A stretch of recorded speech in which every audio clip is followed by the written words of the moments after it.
Another fun and amazing night of basketball again around the NBA on Friday night as Steph Curry puts up 39 points. The Pistons get a win over the Atlanta Hawks, and we're going to break it down all and more on tonight's Locked On NBA Game Night. When that final buzzer rings, you know it's time for Locked On NBA Game Night. All the post-game reactions to every game across the league, every single night, with insights only the hosts at Locked On can provide. It's the true NBA fans' one stop for all the action. Every game, every night. It's Locked On NBA Game Night. Tipping off now. Thanks for tuning in to Locked On NBA Game Night. Member of the Locked On Podcast Network, the number one podcast network in the entire world now. I'm Haize. I'm joined by my co-host, as I am every Friday night. That is Swipa, one of the co-hosts of Locked On Nuggets. What's going on, Swipa? Man, living, man. What a great NBA night. This is a great little preview we have to the NBA Cup semifinals tomorrow. So this is good basketball. Yeah, for sure. NBA Cup semifinals is going to be fun. We got another basketball to talk about. And the first game on the docket that we're going to talk about tonight is the Pistons getting a win over the Atlanta Hawks, 142-115. Before we break it down, we're going to jump right into the host of Locked On Pistons, and that's Ku Khahil. Host of Locked On Pistons podcast, Ku Khahil here. Pistons fans have been wanting to see a big blowout for the Detroit Pistons. Not a game where they're in control, didn't let go of the rope a little bit. Now you're in a close game again at the end. They wanted to see just a straight-up blowout. Dominate a team from start to end, and they got that here tonight against the Atlanta Hawks. They were once up by 35 points plus in this game. They end up winning 142-115, and they got contributions from everybody. They had 8 players score in double figures. They had 11 players score 8 or more. Everyone played in this game. Cade only had to play 22 minutes. He didn't have to do much in those minutes. He was just dominating them by picking them apart in the half court, running like a CP3 floor general type of game. Only had 1 turnover in this game. They dominated the Atlanta Hawks. If anyone wants to know, if anyone wants an example of the Pistons just physically imposing their will on the offensive end of the floor and just out-muscling a team in the paint, not on the defensive end, but on the offensive end of the floor, play them this game. Because they completely dominated and just were about 10 times more the physical team than the Atlanta Hawks. The Hawks had no answer for the Pistons' strength, and they dominated here. The Pistons getting a dominant win, according to Ku Khahil there. Isaiah Stewart scored 17 points. The Detroit Pistons have just been on a tear. So it feels like teams are still, or people around are still doubting how good this team is and if they can legitimately come out the East this year. How you feeling after this win? It was a great game, especially given the fact that the Hawks, they're not as good as they were when they first started, when Trae Young went down, but they're still balling. Nikhil Alexander-Walker's having an incredible season. And, Jalen Johnson, somebody I've been talking about a lot. I think this kid is going to be on track to make an all-star game this year. But, as always, Cade Cunningham didn't even have to do a lot today. The ask wasn't super high just because they were in control of the game from basically, it got to a point in the second quarter where they just kind of started to really pull away. It was close at the start. And then about midway through the quarter, they had about a 55-41 lead. And then from that point on, they just kind of kept taking over the possessions, hitting the shots they needed to hit. And even when Atlanta went on a run, they just found a way to continue to hit key shots. So some of this is with Detroit, when they start getting momentum, the way that they play, their defense is already super locked in. But, man, when they start going on these runs, they start getting on transition, the crowd starts going crazy, the bench mob starts going.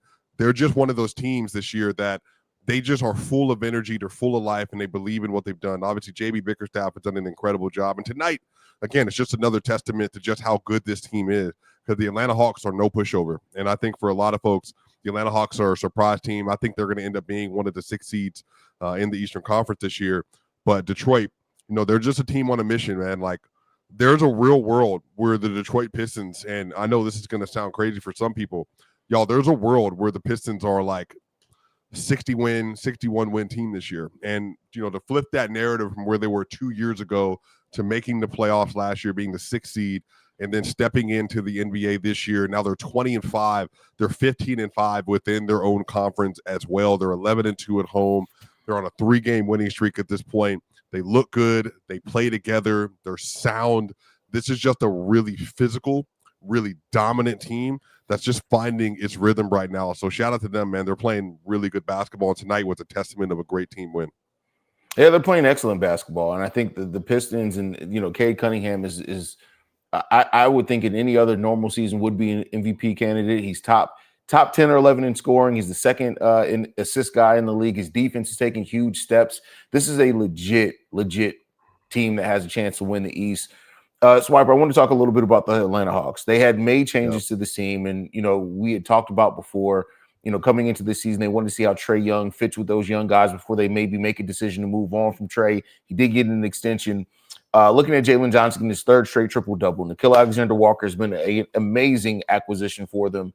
Do you think that they are eventually going to move on from Trae? I know we haven't gotten a lot of them this season, but do you think they're going to eventually move on from Trae to get other pieces that kind of fit this young core that they're building here? That's such a tough question because there's so many people within the Atlanta network that they're just really hesitant to move on from Trae because, for them, the team was constructed to have Trae in it. And, Nikhil Alexander-Walker was supposed to be a player that was coming off the bench, or Zachary Ricochet, depending on how they're going to work those lineups. But I think a lot of this is they have found an identity. Now they're slipping a little bit. They're just 5-5 in the last 10 games. So maybe some of the newness is worn off, but they definitely would benefit from having an additional creator on the floor. But I'm really curious to see how Trae Young works alongside of this version of the team with Nikhil and Jalen Johnson kind of taking over as like the two-man punch for this team offensively, and obviously Kristaps Porzingis as well.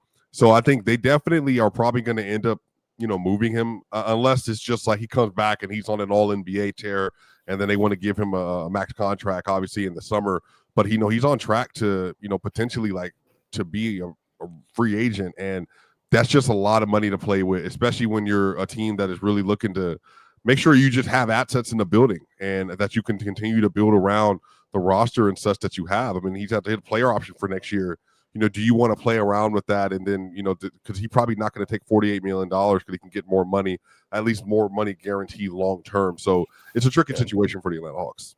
For sure. Let's move over to the next game. Jazz get a win over the Memphis Grizzlies, 131-26. These are both teams that are struggling at this point in the season. Lauri Markkanen scores 26 points in this game. How are you feeling about this one? A good win for the Jazz. The person that I've been high on that team for a while is Keonte George, and I will say that he's taken tremendous steps. And obviously, people that know me, I am a Baylor graduate, so I have been big on Keonte for quite some time now. I always felt like he has some Jamal Murray in him. But he's a really good player, man, and he's developed a lot this year. Like 39 points for Keonte George, 5 of 9 from 3, 12 of 20, and then 10 of 10 from the free throw line with 8 assists as well. He's just the point guard I think that they've been looking for. Isaiah Collier came on the team last year, and a lot of people felt like, man, he was going to take over the load for what Keonte was supposed to be. But again, maturation, development, it matters a lot in this league. And Lauri Markkanen today with 9 of 22, he had 26.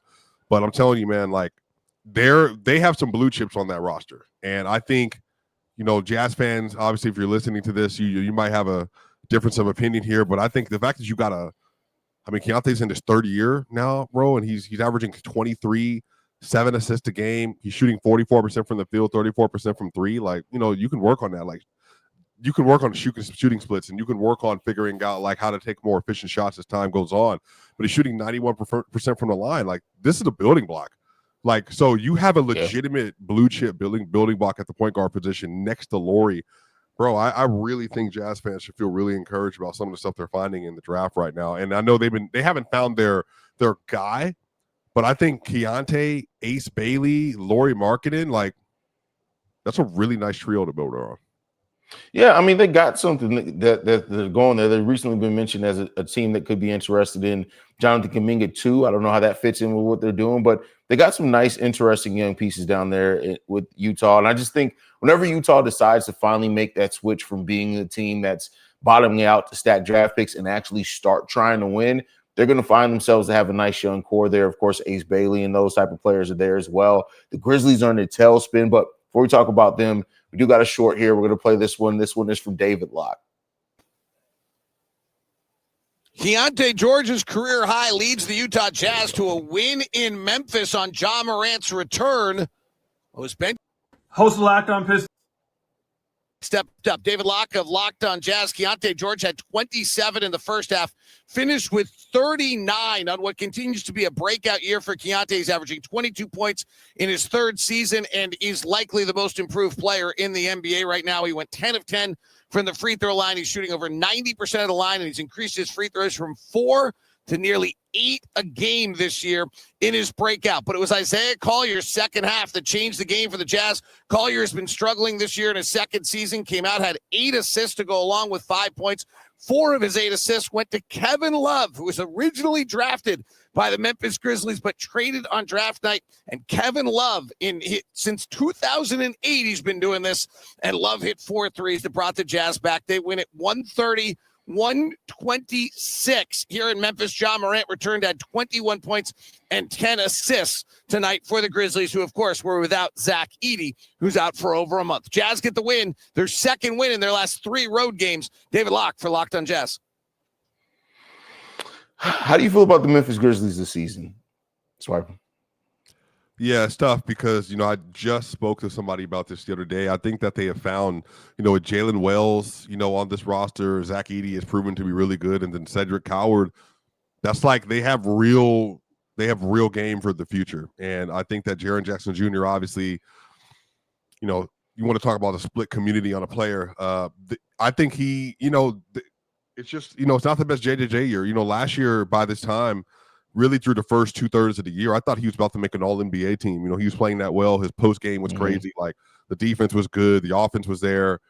So they just are kind of discombobulated right now. And then obviously Ja Morant, their perceived best player, 7 of 20 from the field, 2 of 5 from 3, 5 of 7 from the free throw line, 10 assists. Look, man, I don't want to say the NBA's passed him up, that he's still an extremely talented player. He can still get back to that place of being the next thing in the league. Because there was a while their job was like, Ann Edwards, Shea Gilgeous-Alexander, like the league's about to be Ja's, So there's a world where he's able to get back into like all NBA talks, but he just isn't playing the way that you want him to play right now. He's just super inefficient. And again, I just think the love of basketball, whatever that thing was that was making him great, it's just not there right now. But I think it's just with the Grizzlies roster, they're just greatly underperforming how good we thought they were going to be. Now, I thought they would be like an 8th seed or something this year, and obviously they're not even that right now. Yeah, the Memphis Grizzlies are going to have to do something. I know they traded Desmond Bane.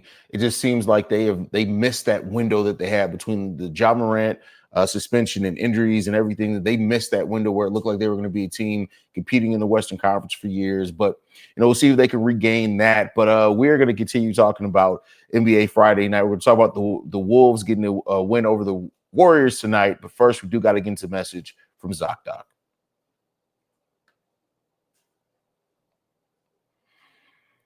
Guys, it's 2025, almost 2026, and those days of waiting for something to become a full-blown emergency before you see a doctor, well, they're over. No more walking it off for 6 months. No more pretending like that weird shoulder stiffness is just sleeping wrong. It's time to take your health serious, and Zocdoc makes that easier than ever, because staying healthy is more than hitting the gym and eating right. It's getting things checked out when things feel off. Make it simple to keep your health a priority, even with a busy schedule. I used to schedule appointments quickly when I didn't want to wait for weeks. It helps you stay on top of your health before something becomes a bigger problem. The app is quick, clean, and honestly removes all the stress of finding the right doctor. We're going to be into more Locked On NBA Game Night right after this.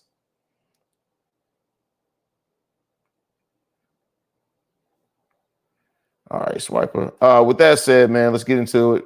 The Wolves get a big win today. This game came down to the wire. The lead switched a bunch of times in the fourth quarter of this game. Seemed like the Warriors were going to have it before the Wolves came marching back. They eventually win this game. How you feeling, Swiper? Well, on Player Choice, actually, the other day, we did a 2018 redraft, and I think I took Dante DiVincenzo at like 14 overall to the Nuggets. I want to change that. I think this version of Dante DiVincenzo deserves to be number 1 overall in 2018 over Luka, over SGA, because when he gets into this shooting bag that he has and he's able to like just go on these runs, he just becomes like it really started, as Knicks fans remember, it started during that Knicks season that led into the first round versus the 76ers, and Dante was hitting just these haywire act shots. He did that today, y'all, to close the game. I mean, if you didn't get a chance to watch this game, go watch it, because the momentum shifting plays he had. He was a plus 16 today. Plus 16. That was better than anybody else on the roster for the Wolves today, and better than anybody else in the game. Now, that 3-point shot he hit, it's basically a 2-point game, Haize, with like 27 seconds left, and he just gets a contested 3, mind you, and buries it. And then for some reason, Jimmy Butler, they're in a switch situation where they're trying to get Steph kind of in an action, and Jimmy Butler's playing drop. And at this point, the Warriors had a 1-point lead, and he plays too far off from Dante, man, and Dante dribbling to his left right at the top of the key. Swack. And I just knew it. I said, oh, like those are just the plays you don't want to give the Wolves, because once they start getting confident, the avalanche starts going. But y'all, Steph Curry, man, 14 of 28 today, 39 points, Haize, 5 assists. He was exceptional today. Exceptional in this game. And in this game, y'all, they went on like a 16-4 run in order to get the lead in the first place. And the threes that Steph hit, I'm talking about huge step backs. And my favorite play of the game, Haize, Steph Curry gets the ball at the top of the key. He does a flyby for one player. Rudy Gobert then tries to run out and do a contest. He gets a flyby on Rudy Gobert and then buries the 3. And it's just like, you can just see people waving all over the floor not to give Steph an opportunity to shoot the ball. And, DeAnthony Melton had some possession down the stretch of the game where it actually ended up working out, where he was trying to drive and attack because they were front and face guarding Steph Curry, and they were like double teaming off ball. And so at that point, it's like, okay, the rim protection's not here. Rudy's not here. Let me attack. And it didn't work out at the very end of the game, but it worked out in a couple of different possessions. And shout out to Quentin Post, man. Like Quentin Post, he continues to like really expand his game. He's 4 of 11 for 3 today. Bro, he's moving, bro. He's becoming like a legitimate center in this league. I did not think he was going to get to this point. And maybe like he just didn't have the natural body type you would think, but he's been a good rim protector this year, really good 3-point shooter, which you already knew that he was. So it definitely sucks for the Warriors that they weren't able to get this win. But I will say, man, like the Minnesota Timberwolves are 16-9. So despite the fact that they started the year off the way they did, and with all the things they had with injuries and then Ant being out for a little bit and just where the roster's been and then not being able to beat above 500 teams, the Wolves have bounced back. They are 6-4 in their last 10. And y'all, don't look now, but the Wolves are on pace to win 50-plus games again with the San Antonio Spurs, with the Lakers, and with Houston all set to win between like 59 to 50 games right now. So the Wolves are cooking. They're moving. The Warriors fall to 13-13, but they're still in the play-in. But man, bro, like the Western Conference is so deep. Like Jimmy Butler and Steph, like as good as they're playing, they still might have to come out of the play-in just to even get into the playoffs. Yeah, I mean, the thing with like the Western Conference is going to be a mad dash again, especially after we get through January. But the Wolves just are always this team that just always they stay good enough, and then they turn it on at the end of the season. And then in the playoffs, they've been to 2 straight Western Conference finals. Of course, we've heard that they're trying to find a point guard to kind of help them get over that hump, which is a huge hump to get over OKC, right? But like, this is a team that you just can't count out. The Wolves continue to play good. They continue to find ways to win basketball games with Ant, without Ant. This is a legit team. I just wonder, like, what do you think, in your opinion, the Wolves are missing?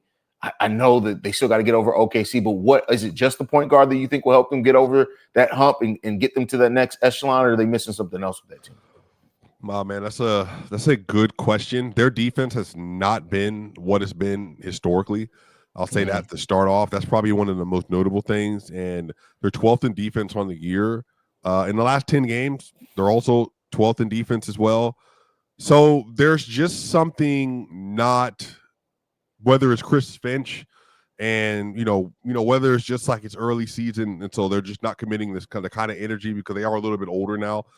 I don't know, but their defense is going to have to obviously get back to where it needs to be. Now, last 15 games, they're 6th in the NBA, a 111.8 defensive rating. So obviously, like they're moving forward at the very least, and they're getting better. But I would be curious to see kind of how they just continue to just utilize their lineups, but also their depth change. And I think the big thing that's not being talked about with this team is, them losing Nikhil Alexander-Walker. for people that are not in Minnesota, they probably are underselling just how important he's been to that team and to the roster and just kind of what they do all together.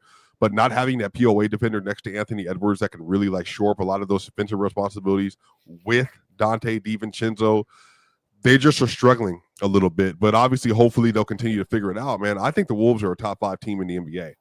So yeah. I'm probably a little higher on them than most people hate. But I think if you ask me, Thunder, Nuggets, Rockets, Wolves, maybe Knicks, those are probably the 5 best teams in the league, I think. And Lakers, obviously, but, depending on where you want to do. Fair enough. We're moving to the next game. The Cavs going to win over the Wizards. We do have a short here from Cade Cunningham, the host of Locked On Cavs. Let's go ahead and play that now.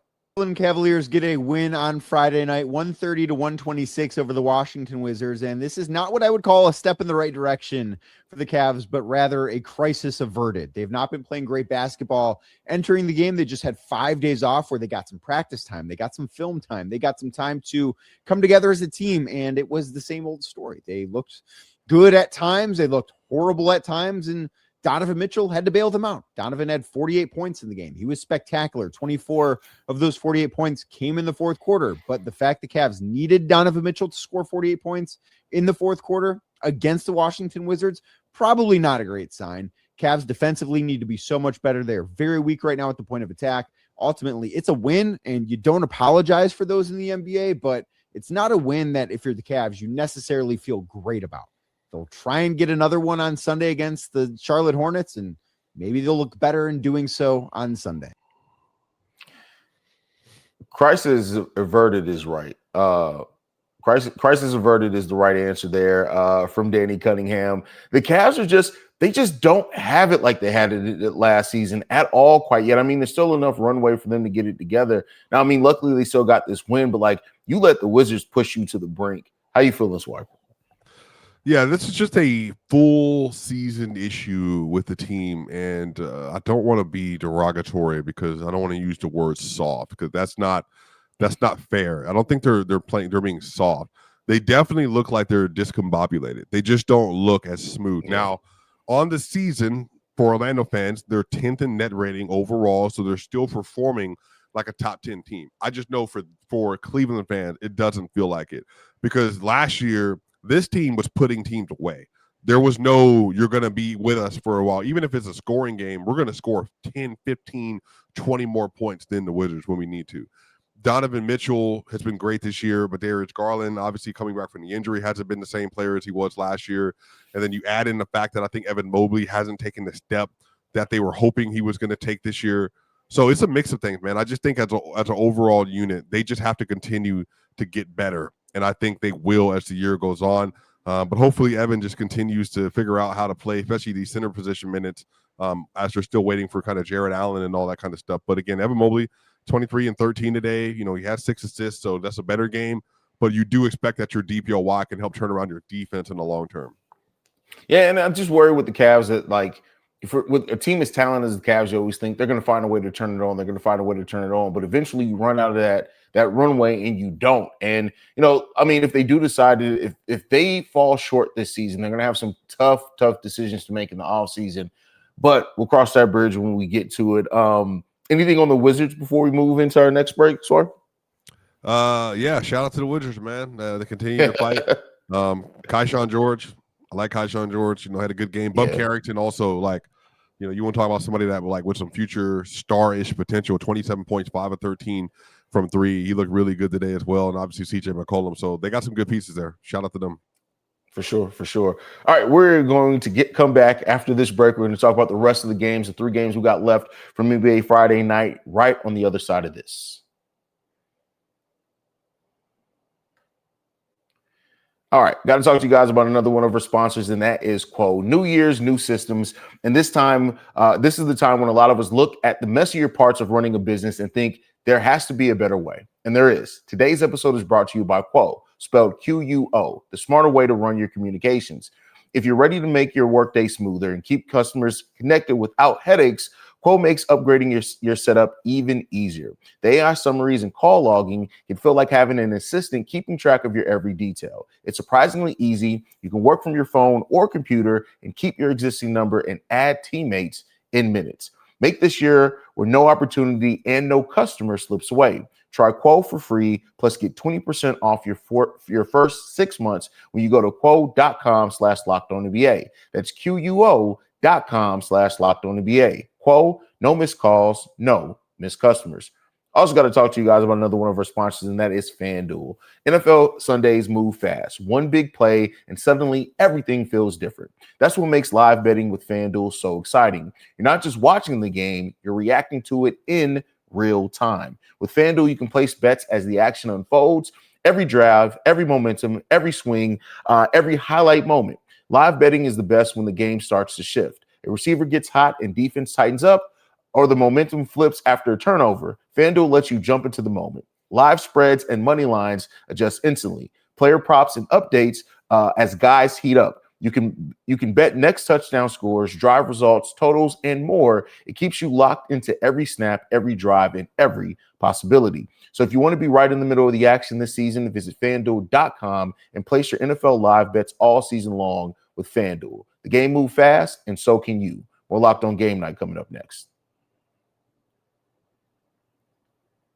All right, Swipe, we got a couple of games left to get through for tonight, man. The first one that we want to talk about before we close out is the 76ers get a win over the Indiana Pacers. We do have a short here from the host of Locked On 76ers. Let's go ahead and play that now. Joe, keep the hands up there, Joel. Keep the hands up there. Don't get fined. And he didn't get fined. But you know what he did do against the Pacers? He dropped the season-high 39 points. With 9 rebounds in a season-high 32 minutes played in the 76ers 115-105 win over the Pacers. And, yeah, the 6-win Pacers, I get it. I don't care. This is more about the Sixers, seeing a guy like Joel Embiid be healthy and play at a high level for those 32 minutes. Also, Paul George, how about him helping close out this game in the fourth quarter? A great drive on Pascal Siakam, taking him from the top of the key to the rim, knocking down that layup. 23 points for Paul George in the victory. Then you also see 22 points from VJ Edgecombe, who had 14 points in the first quarter to help the Sixers get going. And let's not forget, Dom Barlow also helping the Sixers close out this game in the fourth quarter. All right, Swiper. So, Joel Embiid, Paul George, 23 points, Joel Embiid, 39 points in this game. Like, this has to feel really good for 76ers fans. There's a question of how much these guys are going to play. They get the win. No Maxey in this game. If you can get, how many games of this do you need for Joel Embiid for the 76ers to be a legit threat in the East? Oh, brother, what a question. Yeah, I don't know how many games I think it just depends on his health and his knee. You know, pain tolerance, I think, is the biggest thing for Embiid. You know, he's obviously still such a spectacular talent. You know, just a year and a half ago, you know, he was regarded from some as the best in the world, and he was regarded as the best scorer in the league for some. So it's obviously it's still there. Like, it's not been that long. But I think it's just, you know, the comfort of his lower body is always going to be the question. You know, just, is he on a night-to-night basis? Is he going to have full access to his arsenal? Like today, you know, when he's hitting jump shots like he was today, like he's able to hit that pull-up game like he was, and like he's coming off of pin downs and getting post-ups, you know, and then he's just moving relatively well. Like, it's just a different kind of dude to deal with. You know, he's 7'1". He's a massive human being.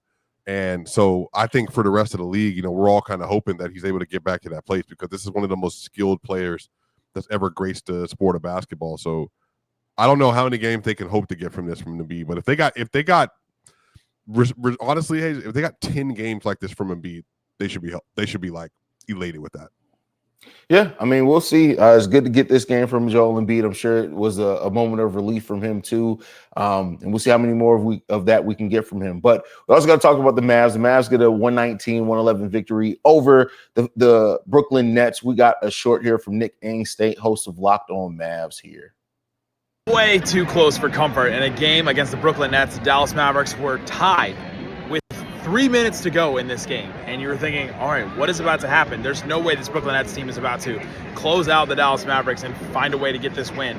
And they didn't. The Mavs get the win. They pull out this W. Anthony Davis looked really bad in the first half. And then the second half just turned into Anthony Davis again. Finished the game 24 points, 14 boards, 3 assists, 3 steals, 3 blocks, and just, was decided that Brooklyn, the amount of times they sent help to him, tried to double team him, he was like, it doesn't matter anymore. I'm Anthony Davis. I'm bigger. I'm better than anybody else. And he can still look like Anthony Davis at times. Cooper Flagg, 22 points, 5 boards, 8 assists in this one. And in his first quarter, just came out firing in a way we have not seen him very often. Scored 12 points in that first quarter and did it mostly just on drives. He didn't have a lot of jump shots in this game. This was not one where he was hitting the mid-range shot or even taking a lot of threes. He only took 1 3, and he airballed it. But he only took 1 3 in this game. And the Mavs finished this one in a win. PJ Washington, pretty good as well. 9 points in the fourth quarter. The Mavs needed him in a big way. And Max Christie, 15 points off the bench, hit 4 threes, 6 boards.